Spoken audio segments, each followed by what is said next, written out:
ನಿನ್ನೆ ಅಮಿತ್ ಶಾ ಅವರನ್ನ ಭೇಟಿ ಆಗಿದ್ರಿ ಧರ್ಮಸ್ಥಳದ ವಿಚಾರಕ್ಕೆ ಸಂಬಂಧಪಟ್ಟಂಗೆ. ಬರೀ ಧರ್ಮಸ್ಥಳ ಅಷ್ಟೇ ಅಲ್ಲ, ಧರ್ಮಸ್ಥಳ, ಕೊಪ್ಪಳ ಅಲ್ಲಿ ನಡೀತಾ ಇರುವಂಥ ವಿದ್ಯಮಾನಗಳನ್ನು ಎಲ್ಲವೂ ನಾವು ಅಮಿತ್ ಶಾ ಅವರ ಗಮನಕ್ಕೆ ನಮ್ಮ ರಾಜ್ಯ ಅಧ್ಯಕ್ಷರು ಬಂದಿದ್ದರು, ರಾಜ್ಯಾಧ್ಯಕ್ಷರು, ವಿರೋಧ ಪಕ್ಷದ ನಾಯಕರು ಇಲ್ಲೇ ನಮ್ಮ ಮನೆಗೆ ಬಂದಿದ್ದರು.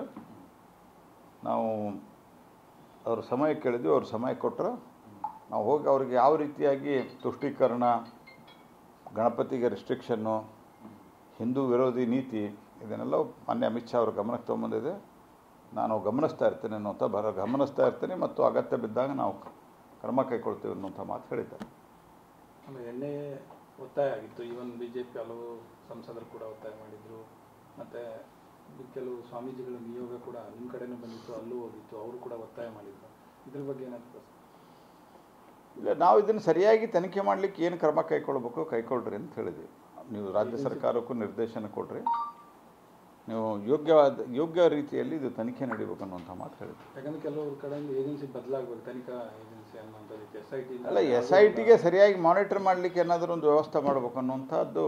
ನಾವು ಒಟ್ಟಾರೆ ಇದು ಒಂದೇ ಧರ್ಮಸ್ಥಳದಂತೂ ಒಂದು ಮೇಜರ್ ಘಟನೆ, ಇದರ ಜೊತೆಗೆ ಒಟ್ಟಾರೆ ಹಿಂದೂ ವಿರೋಧಿ ನೀತಿ ಇದೆ.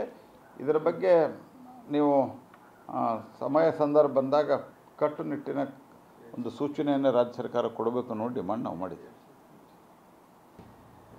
ನಿನ್ನೆ ಅಮಿತ್ ಶಾ ಅವರನ್ನ ಭೇಟಿ ಆಗಿದ್ರಿ ಧರ್ಮಸ್ಥಳದ ವಿಚಾರಕ್ಕೆ ಸಂಬಂಧಪಟ್ಟಂಗೆ. ಬರೀ ಧರ್ಮಸ್ಥಳ ಅಷ್ಟೇ ಅಲ್ಲ, ಧರ್ಮಸ್ಥಳ, ಕೊಪ್ಪಳ ಅಲ್ಲಿ ನಡೀತಾ ಇರುವಂಥ ವಿದ್ಯಮಾನಗಳನ್ನು ಎಲ್ಲವೂ ನಾವು ಅಮಿತ್ ಶಾ ಅವರ ಗಮನಕ್ಕೆ ನಮ್ಮ ರಾಜ್ಯ ಅಧ್ಯಕ್ಷರು ಬಂದಿದ್ದರು, ರಾಜ್ಯಾಧ್ಯಕ್ಷರು, ವಿರೋಧ ಪಕ್ಷದ ನಾಯಕರು ಇಲ್ಲೇ ನಮ್ಮ ಮನೆಗೆ ಬಂದಿದ್ದರು.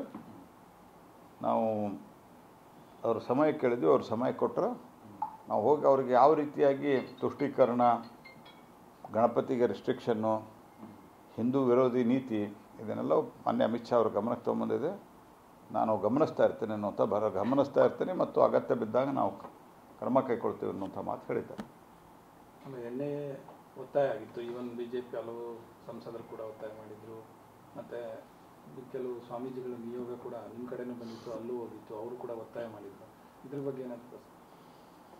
ಇಲ್ಲ, ನಾವು ಇದನ್ನು ಸರಿಯಾಗಿ ತನಿಖೆ ಮಾಡಲಿಕ್ಕೆ ಏನು ಕ್ರಮ ಕೈಗೊಳ್ಬೇಕು ಕೈಗೊಳ್ರಿ ಅಂತ ಹೇಳಿದ್ವಿ.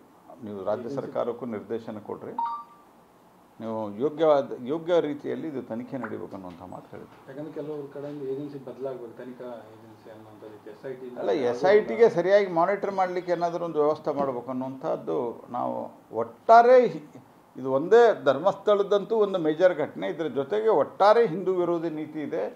ಇದರ ಬಗ್ಗೆ ನೀವು ಸಮಯ ಸಂದರ್ಭ ಬಂದಾಗ ಕಟ್ಟುನಿಟ್ಟಿನ ಒಂದು ಸೂಚನೆಯನ್ನು ರಾಜ್ಯ ಸರ್ಕಾರ ಕೊಡಬೇಕು ಅನ್ನೋ ಡಿಮಾಂಡ್ ನಾವು ಮಾಡಿದ್ದೇವೆ.